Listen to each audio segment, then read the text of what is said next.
Hey, what's up guys?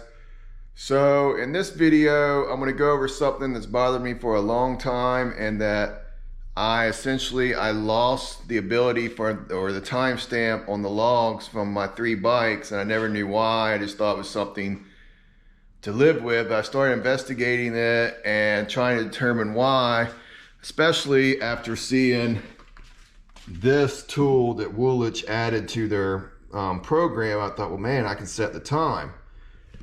The problem I had was every time I would set the time, it would default back to 1999, and I never could figure out why, and I played with it.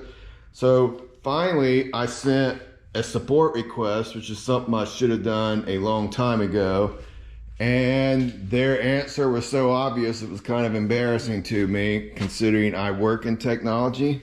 But there you go.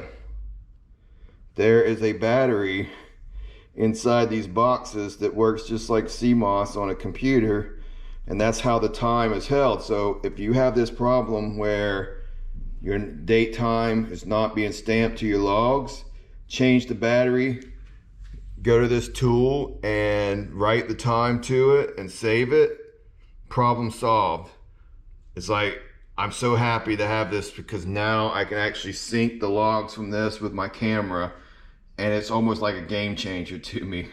It's just amazing. I know I'm geeking out on it, but this is something that's bothered me for so long, and the answer was so obvious.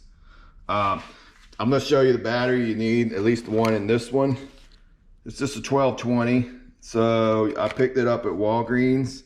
You can probably get it just about anywhere. I couldn't find it at Lowe's, but hey, order from Amazon if you want. Anyway, that's it. Talk to you later.